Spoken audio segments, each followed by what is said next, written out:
Oprah Winfrey. I will never, never, as long as I'm black, I will never give up my power to another person. Oprah Winfrey. One morning in 1990, 17 million Americans were, as usual, watching the Oprah Winfrey Show on TV. Oprah was talking to 4 ordinary people who had all had problems at work. They each told a story of greedy companies, selfish bosses and lazy colleagues, while Oprah asked them questions, smiled and listened carefully. Many of the stories were familiar to the people across the US who were watching Oprah's show. Oprah's viewers were mostly ordinary Americans, and many of them had experienced similar problems in their offices, shops and factories. To these people, Oprah was one of them. She had come from a poor family, and she had had a tough childhood. She had had to fight for everything in her life. Oprah seemed to be someone who had suffered the same problems as they had, and who saw things in the same way.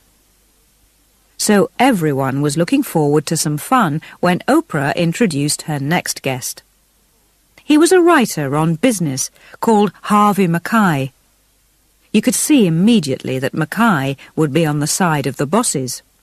He would try to explain why they often behaved badly towards ordinary workers. He would try to explain why the bosses earned such a lot of money while ordinary people earned so little. And then Oprah would have her chance to ask him a few difficult questions.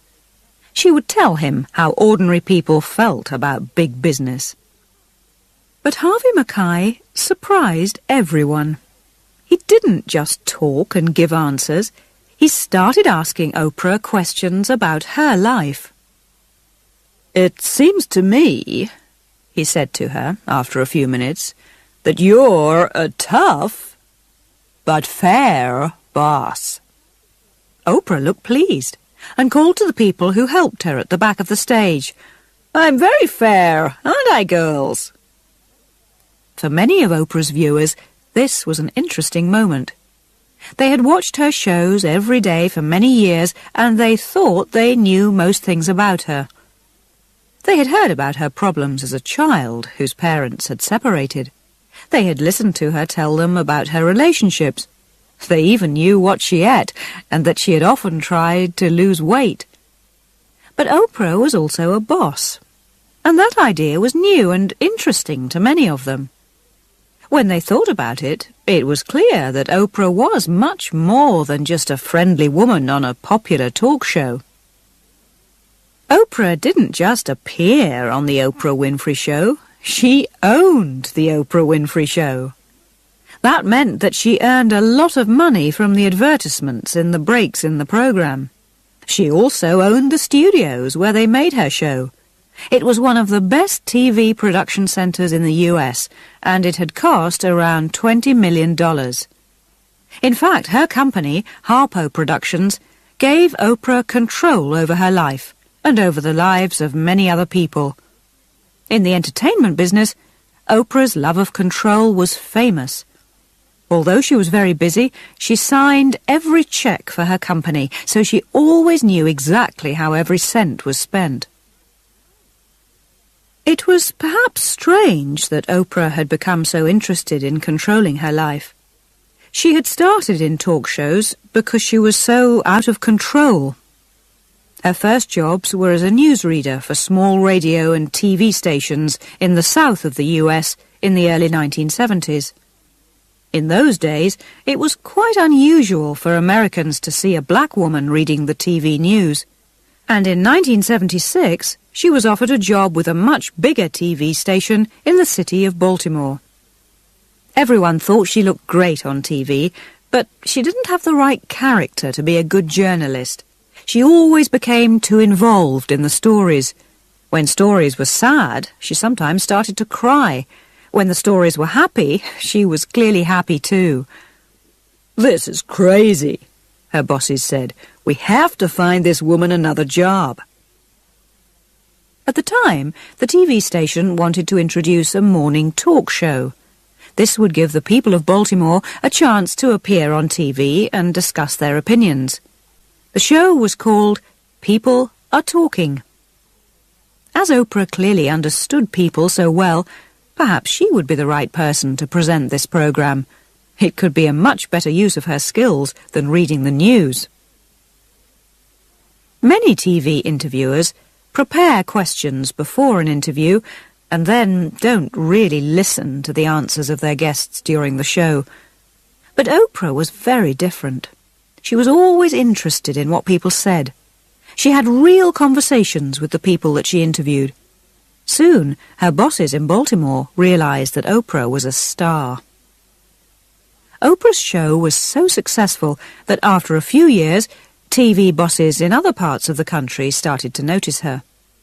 In 1983, a big TV station in Chicago asked her to present their morning talk show, AM Chicago. They offered her a 4-year contract and said that they would pay her $200,000 a year. It was a lot of money, but Oprah was worried about moving to Chicago. She didn't need to be, because when she arrived there, she immediately felt at home. "Just walking down the street, I knew I belonged there," she said. And the people of Chicago also felt that she belonged to them. Her talk show started in January 1984, and it was an immediate hit. People loved her direct, personal style of interviewing, and within a few months, her program was the most popular morning show in the city. Her boss at the TV station was very happy. "Oprah hit Chicago like a bucket of cold water," he said. "She just took over the town." Oprah was a star in one of the biggest cities in the US, but she now wanted to become a national star. Her opportunity came when she got a call from Steven Spielberg. Spielberg was one of the most important people in the Hollywood film industry. He had made several successful films, including E.T. He now wanted to make a film of a book by the black American writer Alice Walker called The Color Purple. "Would you like to play a part in the film?" he asked her. Oprah couldn't refuse. The Color Purple was one of her favorite books, and she also knew that a part in a Hollywood film would make her famous around the world. But she was so busy with AM Chicago that she had no time to do any other work. Oprah wanted to be in the film so much that she was ready to leave her job with the TV station. But her business manager, Jeffrey Jacobs, had other ideas. "We can work this out," he told her. "The TV station will have to give you a break from the show." Oprah's bosses weren't very happy about the situation, but they didn't want to lose her, and they could also see that the film could bring a lot of public attention to her show. They agreed to give her a break of several weeks so she could work on The Color Purple. Oprah was very grateful to the TV station, but the experience also helped her to see that there were a few problems with her present contract. If she really wanted to become a star, she needed more control over her life. But how could she get this? Jeffrey Jacobs realized that if Oprah wanted to control her life, she first needed to get control of her program. At that time, it was only broadcast in the Chicago area, but he thought that it should be possible to broadcast it right across the country. He knew that when The Color Purple arrived in the cinemas, Oprah was going to become an international star. Lots of people outside Chicago would want to see her show. Oprah decided to negotiate with the TV station. First, she made them change the name of the program to The Oprah Winfrey Show. Then, she asked for a share of the money from sales of her show to other TV stations. It was a great business decision. When The Color Purple came out, the film was a big success, and everybody admired Oprah's performance. As a result, they all wanted to watch her TV show too. 138 TV stations across the US bought The Oprah Winfrey Show, and suddenly her earnings jumped from $200,000 a year to $30 million a year. Oprah's decision had made her rich, and it had also taught her an important lesson. Control was the key to success. So in 1986, she started her own company called Harpo Productions. Harpo is Oprah spelled backwards. At first, it was just to create publicity for her show and to answer letters from viewers, but Oprah had big plans for her new company. In 1988, she started to negotiate with the bosses of the Chicago TV station again. This time, she wanted Harpo Productions to buy the Oprah Winfrey Show from them. The TV station bosses weren't happy. They knew that Harpo would still allow them to broadcast the show, but the deal meant that they were losing control of their most important program. As negotiations continued, it became clear that, if necessary, Oprah was prepared to walk away from her show and go to work in Hollywood. The TV station bosses realized they had no choice. They had to give Oprah what she wanted. As she now owned her own show, Oprah needed a place where she could record it. So she bought an old TV and film production center in West Chicago for $10 million. She then spent another $10 million on new equipment to make sure that Harpo Studios was the best production center in the city.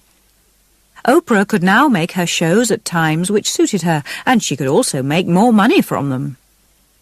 But her studio allowed her to do much more than that. In 1988, Harpo Productions started making other programs for TV, like The Women of Brewster Place. And soon, other companies were using Harpo Studios to make advertisements, films, and TV shows. In the 1990s, Oprah's business continued to expand in many different areas of the entertainment industry. Ordinary people, especially American women, trust her and understand her ideas and beliefs. They see her as an honest person from a tough background who has fought for her success. This means that many people are happy to buy products that carry Oprah's name. This has given Oprah many great business opportunities. In 1998, she created a company called Oxygen Media, which produces TV programs for women and children and makes similar material for the internet. Recently, she also started work on a new women's magazine, and she even has her own film company which has signed a contract with Disney. When Oprah had her 40th birthday in January 1994, she was already the most powerful woman in the world's entertainment industry, and also the most highly paid. Over the past few years, business magazines have regularly put her in their lists of top American businesswomen. At the same time, the Oprah Winfrey Show has continued to be as successful as ever, not just in the US, but also in many other countries around the world. Because Oprah is now in control of her life, she has also found time to act in several more Hollywood films. And as her business has grown, Oprah has become richer and richer. It now seems likely that she will become America's first black billionaire.